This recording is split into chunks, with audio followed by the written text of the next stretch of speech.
Bismillahirrahmanirrahim. Assalamualaikum warahmatullahi wabarakatuh. Alhamdulillahirabbil alamin. Nahmaduhu wa nasta'inuhu wa na'udzu billahi min shururi anfusina wa min sayyiati a'malina. May yahdihillahu fala mudilla lahu. Asyhadu an la ilaha illallah wa asyhadu anna Muhammadan 'abduhu wa rasuluh la nabiyya ba'dahu. Allahumma shalli 'ala sayyidina Muhammad wa 'ala ali sayyidina Muhammad walhamdulillahirabbil alamin. Yang hormati Al-Mukarram Tuan Guru Haji Ahmad Madani, yang hormati para sesepuh, bini sepuh, suri teladan kita semua, dan yang kami hormati pula sekalian jamaah yang dimuliakan oleh Allah Subhanahu wa taala. Alhamdulillahirabbil alamin. Pada kesempatan ini kita dapat bermuajah kembali dalam kajian Tazkiyatun Nafs. Semoga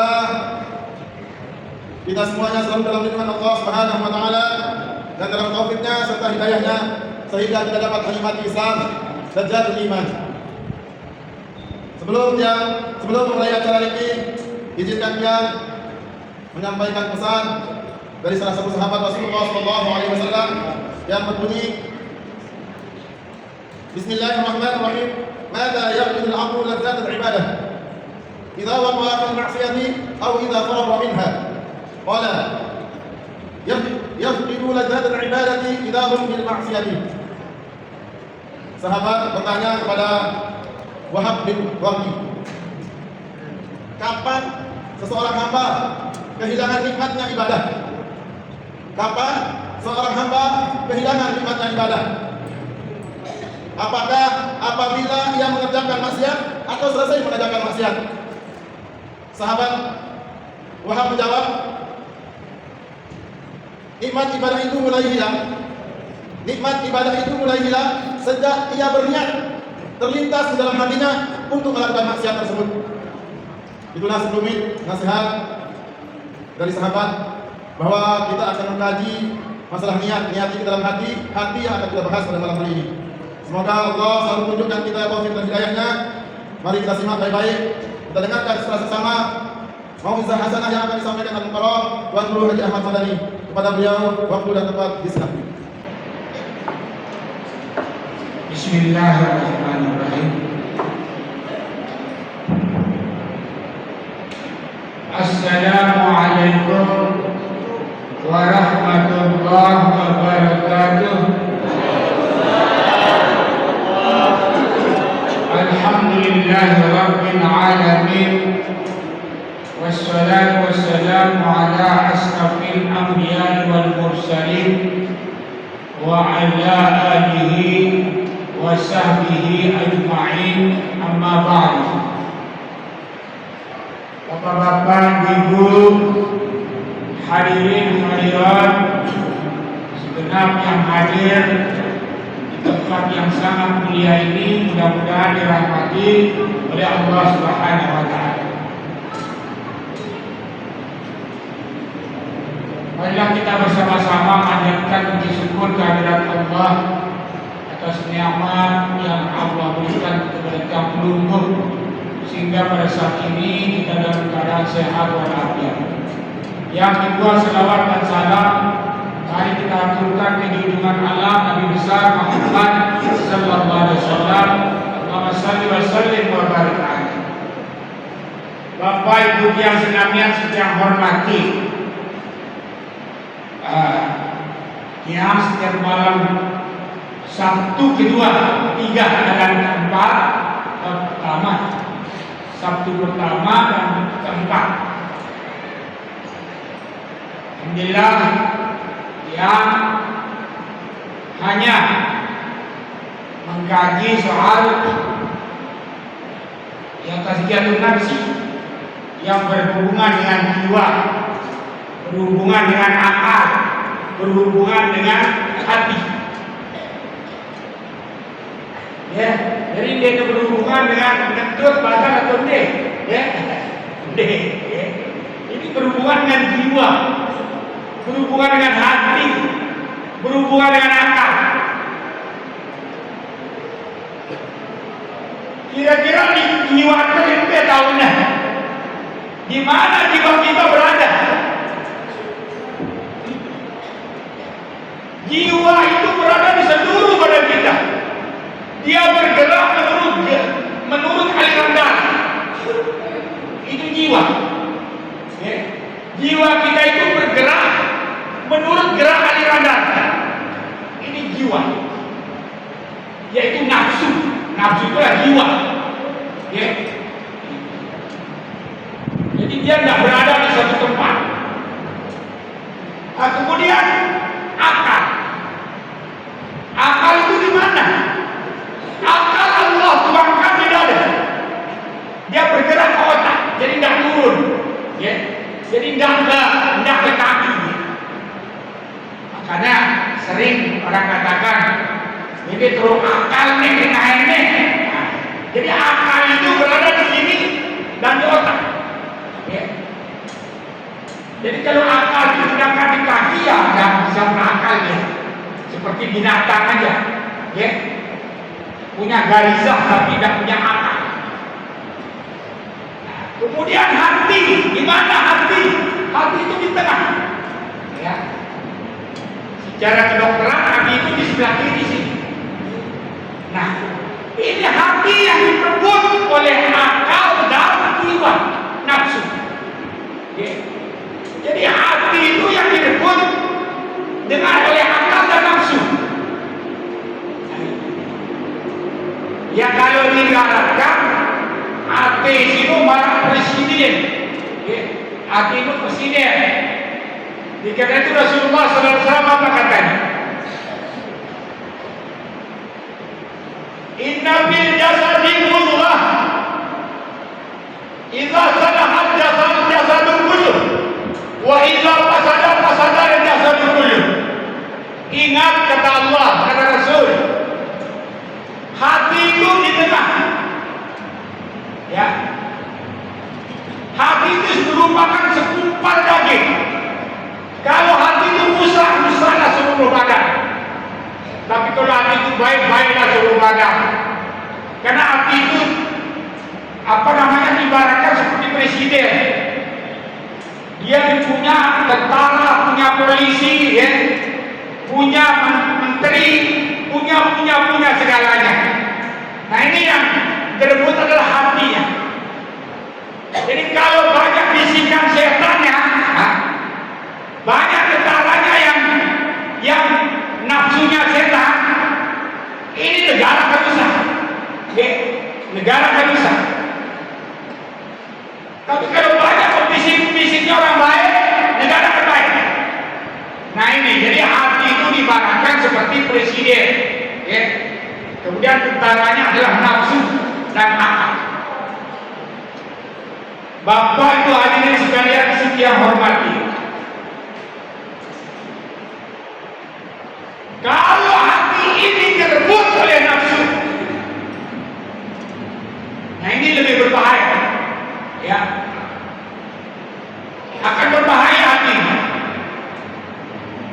Tapi kalau hati ini direbut oleh akal,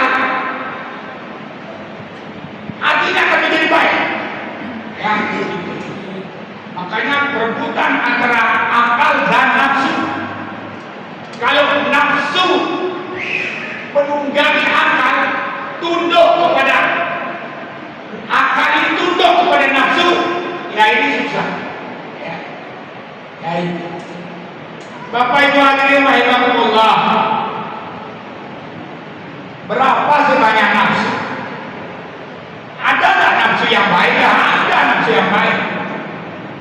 Ada nafsu baik, ada nafsu tidak baik. Kalau nafsu baik, itu nafsu yang ditunggangi oleh akal. Karena akal ini adalah bersinar di otak untuk membedakan mana yang benar dan mana yang baik. Ya. Dia sih tahu beda besi bagus besi lebih. Dan kalau nafsu tertunggangi si akal, bagus dia. Dia bisa membedakan mana yang baik dan mana yang buruk. Bapak Ibu yang saya hormati, nafsu itu ada menurut Imam Ghazali ada 7, ya. Ada 7 nafsu.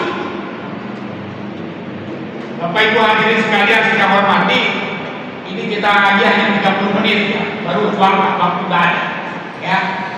Waktu jam 19.24 waktu Isya ya. Baru kita mulai jam 19. Berarti kurang setengah jam. Nah, ya. Ini kanan ya. Beda yang kanan itu selesai. Isya yang membatasi. Bapak Ibu yang senantiasa yang hormati, nafsu itu ada 7. Yang pertama nafsu amarah. Nah ini nafsu amarah ditunggangi oleh nafsu jahatnya. Ini akal kalah, ya. Akal kalah kalau nafsunya amarah, dia menunggangi akal. Akalnya yang kalah, ya. Nah, apa pasukannya nafsu amarah itu? Pasukannya nafsu amarah itu pertama tamak. Jadi orang tamak itu nafsunya amarah. Ya. Tamak. Tahu nama tamak? Ya, rakus. Ya. Kata Nabi, rakusnya manusia itu lebih rakus dari binatang buas. Ya. Kalau binatang buas, ya, misalnya harimau, kalau dia makan bunuh satu binatang, kalau dia sudah kenyang sudah angkat tangan, dia pergi. Tapi kalau manusia, ya, kalau manusia sudah perutnya kenyang, ya, sudah ngantuk, mau disimpan untuk 1 minggu sampai 1 bulan. Itu manusia. Tapi kalau binatang, serakusnya binatang, kalau sudah kenyang, dia pergi. Dibiarkan ke orang lain. Tapi kalau manusia yang rakus, yang tamak, dia sudah kenyang, dia pikirkan untuk 1 tahun yang akan datang. Inilah rakusnya manusia. Karena sudah dikuasai oleh apa namanya nafsunya. Nafsu yang jahat itu sudah dikuasai oleh setan, ya. Setan yang menjadi kendaraannya. Jadi nafsu itu kalau sudah jahat, setan jadi kendaraannya. Yaitu seperti nafsu amarah.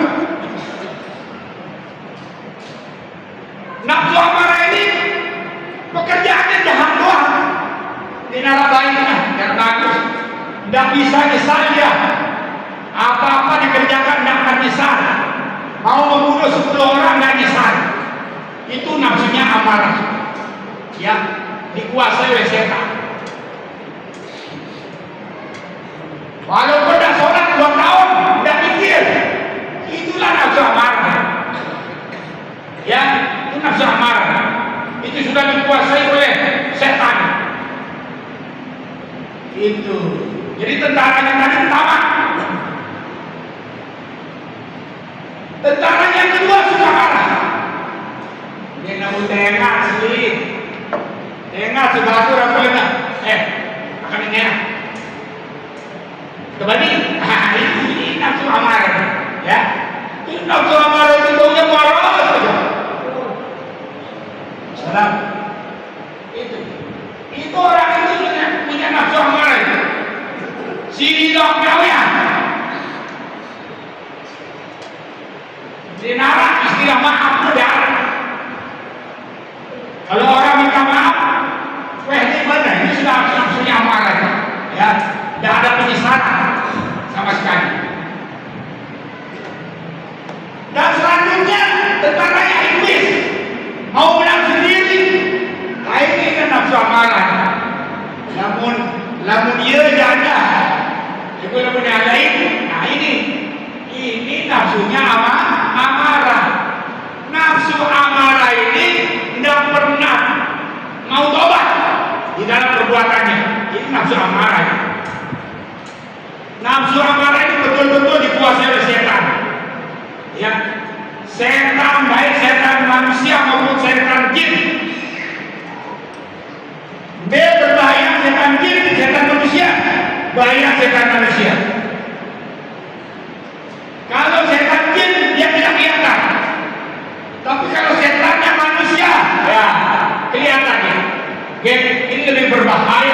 setan manusia daripada setan jin.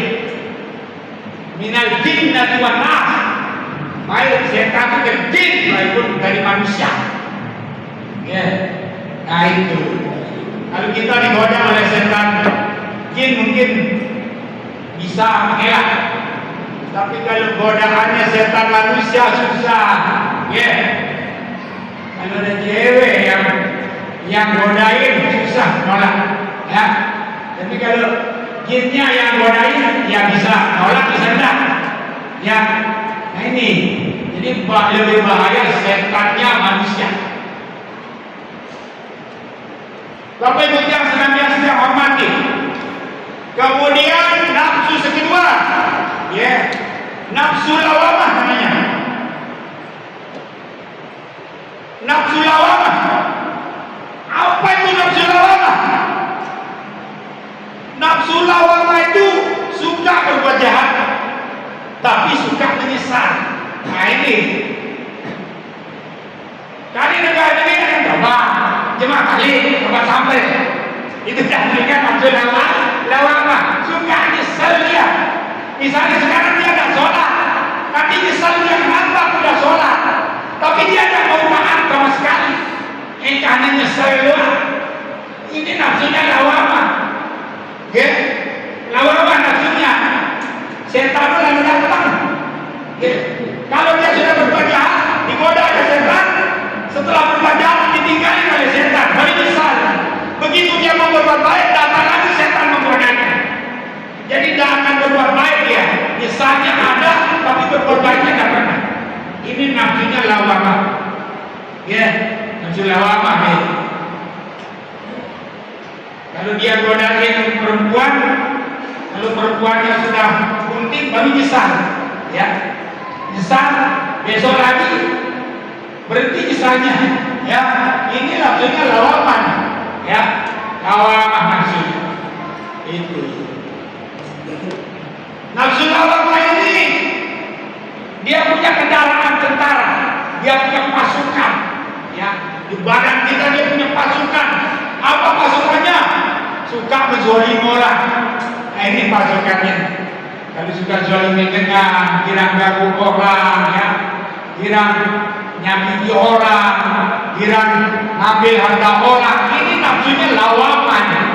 Suka zolim, suka mukul orang, ini zolim sudah. Ya, orang tak salah dipukul, orang tak salah dihina, orang tak salah diolok-olok dan sebagainya. Ini nafsunya lawaman. Ya, setelah diolok ada penyesalan, tapi besok gini dia, ya itu. Nafsunya apa? Lawa. Yang bahaya itu nafsu amarah, dia akan nyesel-nyeselnya. Satu semakin nantinya ada nyesel, itu menjadi lawaman. Dan nafsu amarah, ya. Mudah-mudahan nafsu amarah ini yang kita miliki, ya. Allah berfirman dalam Al-Quran, Inna nafsul amarah bisu. Nafsu amarah itu tidak pernah berbuat baik, hanya berbuat aja busuk terus, jahat terus. Itu nafsu amarah. Kalau nafsu lawamah itu tidak berlaku dia, cuma senantiasa dia berbuat dosa, penyesalannya ada. Kadang-kadang dia setelah berbuat jahat, tobat sebentar, datang ada kesempatan lagi dia. Kalau ada modal, lalu itu pokok. Main judi, habis modalnya, tobat ya. Ada modalnya lagi, pergi lagi. Ini namanya nafsunya lawamah. Ya, lawamah. Ya, ada yang punya nafsu lawamah. Punya modal pergi. Kalau dia punya modal, dia kadang-kadang di masjid dia dulu. Tidak lawamah. Ya, itu. Jadi ada penyesalan sedikit. Ada niat baiknya begitu.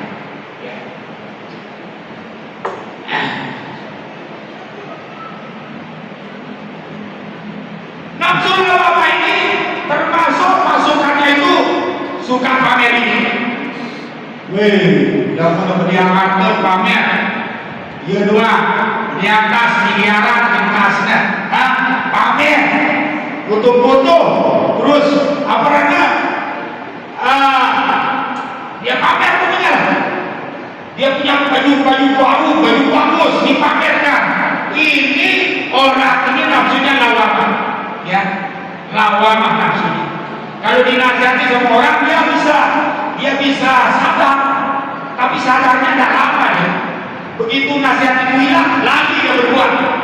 Nah, ini nafsunya lawamah, ya, nafsu lawamah. Yang menadakan, boleh bilang dia senina, yang menadakan melihat dia senina, atau lagi ya, gimana kan anak?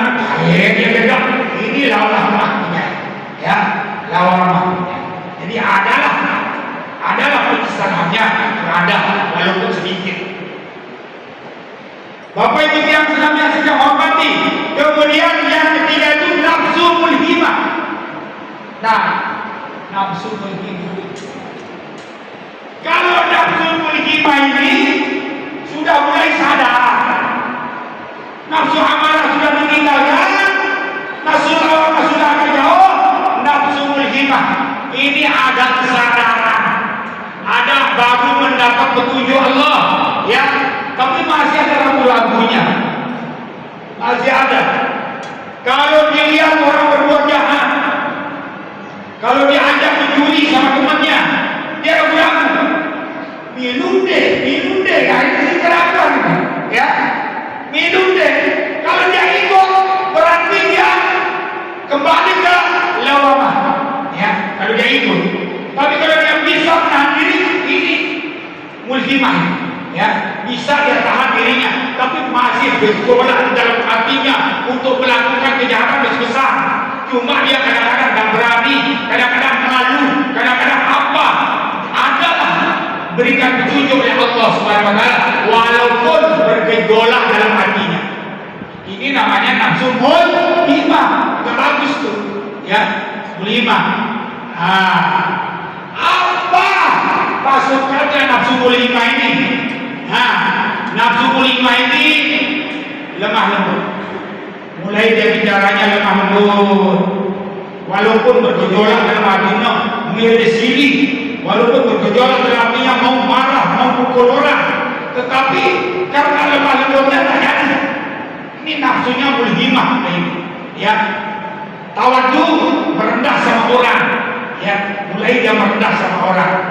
Kemudian punya ilmu dan sabar. Nah, ini ada rasa sabar. Mulai sudah diberikan petunjuk oleh Allah. Cuma keraguannya tetap ada, ya. Keraguannya antara mau lagi atau tidak. Ini dia, ya. Kalau tidak ditingkatkan nafsunya menjadi nafsu yang lebih baik, dia akan terus ragu dia.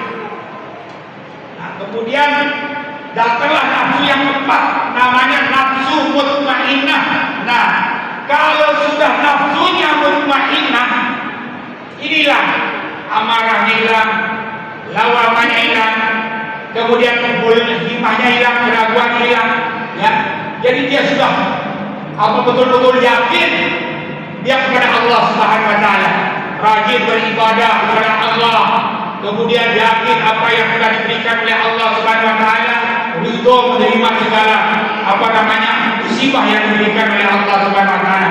Ini sudah mulai dia mempunyai nafsu mutmainnah. Namun nafsu mutmainnah ini Allah Subhanahu wa taala selalu menyuruh dekat dia kepadanya. Allah berfirman dalam Al-Quran, Bismillahirrahmanirrahim. Di dalam sering kita dibacakan di talqin, ya. Sering kita dibacakan talqin. Apa katanya? Ya ayyatuhan nafsul mutmainnah. Nafsi pada yang nafsu mutmainnah min sida Allah Ta'ala.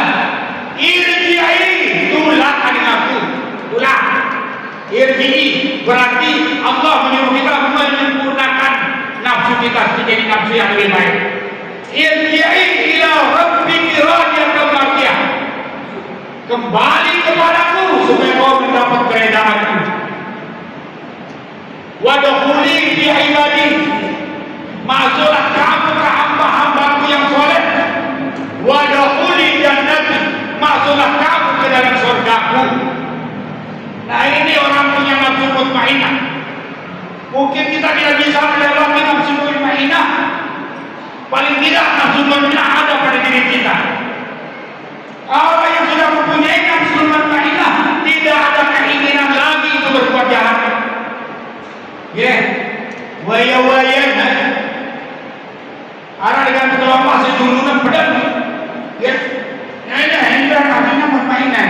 Kamu masih ngintip-ngintip lawan apa ya? Masih ngintip-ngintip. Apa kata Nabi? Pandangan pertama untukmu, pandangan kedua dosa. Ketika kita lewat, ada dosa di depan kita. Kita lihat langsung kita palingkan muka. Ini dah dosa kita. Ini sudah mulai nafsunya mutmainnah. Tapi yang nafsunya lawamah, mulhimah, ya tulak kemarin. Habis pernah yang habis begitu. Tulak kemarin. Ya, kadang-kadang apa namanya? Tutup ibadah jarang-jarang. Padahal ini nafsunya mulhimah. Kalau nafsunya mutmainnah, tidak akan godaan, tidak akan dirokan godaan itu.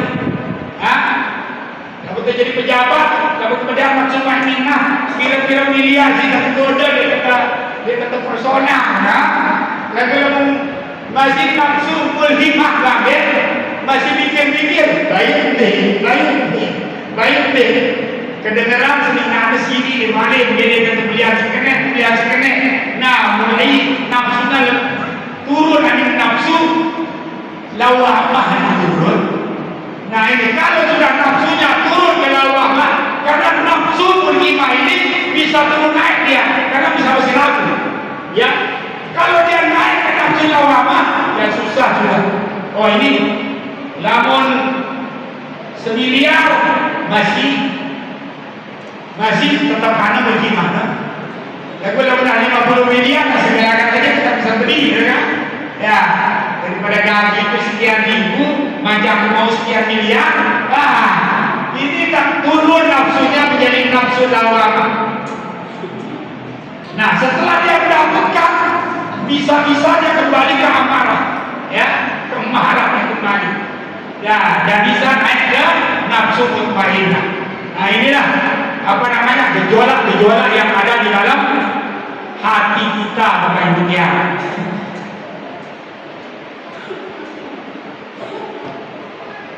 Bapak Ibu yang senang yang hormati. Nafsu mutmainnah ini kendaraannya apa sih? Sehingga orang ini berbuat baik terus, bertakwa kepada Allah, tidak mau digoda-goda oleh apapun. Selama itu berbuat dosa kepada Allah, dia akan lakukan. Yang ini nafsunya sudah mutmainnah. Apa sih nafsu mutmainnah itu? Kendaraannya apa? Pertama, kendaraannya suka bergaul dengan orang-orang baik, orang-orang soleh. Tidak senang bergaul dengan orang-orang yang tidak soleh. Takut dia kembali nafsunya nanti menjadi lawan. Jadi dia cari teman. Karena teman itu 90% itu akan bisa tergerus, ya. Itu akan merusak teman itu. Kalau rusak temannya, ya rusak dia. Kalau temannya bagus, bagus dia. Ya itu.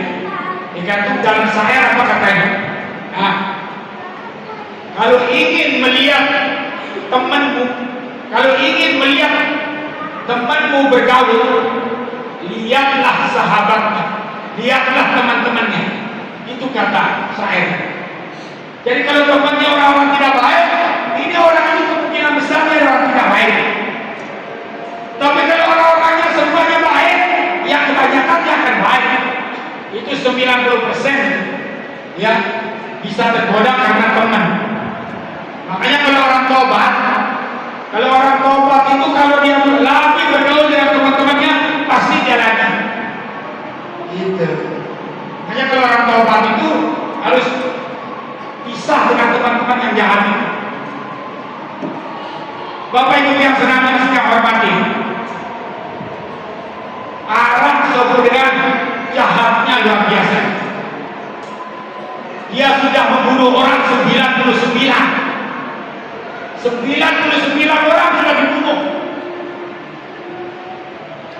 Ini amarahnya itu. Akhirnya dia datang kepada orang yang alim. Pak Alim, bisa tak diterima taubat oleh Allah? Apa kata orang alim ini? Tidak bisa.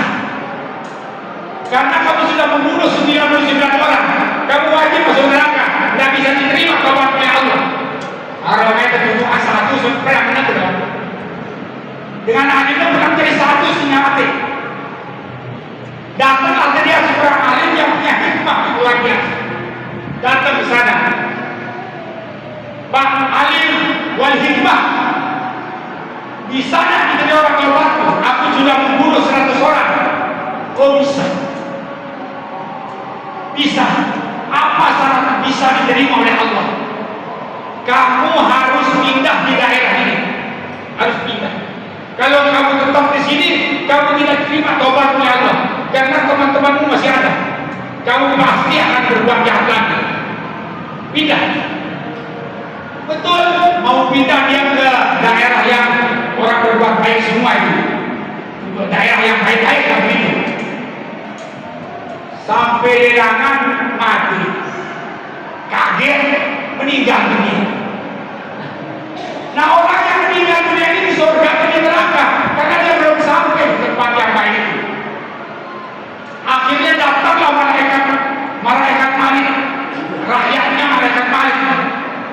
Apa katanya? Oh ini hak ini orang ini masuk neraka. Datanglah malaikat Ridwan. Ini hak karena dia sudah taubat. Wah, malaikatnya karena malaikat suatu berebutan. Aku punya hak berebutan. Datanglah malaikat yang diutus oleh Allah. Ada apa ini? Ada malaikat ini. Ini orang yang jahatnya 100 orang sudah dibunuh nih, masuk neraka. Tapi kalau malaikat Ridwan, ini orang itu sudah tobat. Orang tobat itu masuk surga. Tidak ada dosa lagi sama dia. Akhirnya apa keputusannya? Surga atau neraka? Akhirnya malaikat itu yang diwahyukan oleh Allah coba ukur beluan tulahnya jauhnya mana lebih banyak dia lewat atau lebih sedikit coba diukur. Kalau lewat dari setengah sudah lihat jalan berarti malaikat Malik punya, malaikat Ridwan punya, masukkan dia ke surga. Tapi kalau kurang dari setengah perjalanannya, ini serahkan ke malaikat Malik. Dia wajib masuk neraka. Akhirnya diukur. Namanya malaikat ukur bukan manusia. Jadi ternyata orang ini satu jengkal lewat dari setengahnya. Akhirnya apa kata malaikat ini? Diserahkan kepada malaikat Ridwan. Dia dimasukkan oleh Allah ke dalam surga. Kenapa? Karena dia sudah mempunyai nafsu mulhimah. Dia ada penyesalan dan ada taubatan. Akhirnya orang ini masuk surga. Jadi artinya apa? Sebesar-besar dosa manusia, kalau dia minta taubat kepada Allah, tidak lagi dia berbuat jahat, Allah akan ampuni dosanya. Jangankan membunuh 3 orang, 100 orang dia bunuh, dia masuk surga. Ini karena kita ngaji hati ya, ngaji nafsu, bukan ngaji fikih ya. Kalau fikih wajib masuk neraka berarti, ya. Nah ini, ya, nah itu. Bapak-bapak, saudara-saudara hadirin rahimakumullah, ya, mudah-mudahan kita semua diberikan oleh Allah Subhanahu wa taala memiliki nafsu mutmainnah. Ya, agar Allah Subhanahu wa taala setelah kita meninggal dunia nanti Allah akan memanggil kita dengan panggilan ya ayyatuhan nafsul mutmainnah irji'i ila rabbiki radiyatan mardiyah fadkhuli fi ibadi wa dkhuli jannati. Kalau selain nafsul mutmainnah tidak akan dipanggil oleh Allah, maka dia diserahkan kepada malaikat-malaikat pengurus manusia itu. Hadirin rahimakumullah, karena ini sudah waktu isya, maka kami akhiri sampai di sini. Insya Allah pada minggu yang akan datang, dua minggu ke depan, kita akan mengupasnya kembali nafsu yang ketiga ini, ya, yaitu nafsu radiyah, nafsu mardiyah, dan nafsu kamilah. Hadirin rahimakumullah, semoga Allah Subhanahu wa taala menguatkan iman kita, menjaga umur kita, mensehatkan badan kita, dan menambah iman kita, menetapkan iman kita agar kita kembali kepada Allah Subhanahu wa taala. Mari kita berdoa. Bismillahirrahmanirrahim. Alhamdulillahirabbil alamin. Hamdan hamidin, hamdan syakirin, hamdan na'imin, hamdan yafi ni'ama yukafi mazidah. Ya Rabbana lakal hamdu bijadadikal karim ma'adin sultanik. Allahumma tawil umurana wa sahina sajana wa nawil qulubana wa sabbir imanana wa sina amalana wa ila khairi karibna wa anis sari ba'idna wa qdi hawajiyana min hawajid dunia wal akhirah. Rabbana atina fid dunia hasanah wa fil akhirati hasanah wa qina azaban nar. Wa sallallahu ala sayyidina maulana Muhammad walhamdulillahi rabbil alamin. Lana wa lahum al-Fatihah.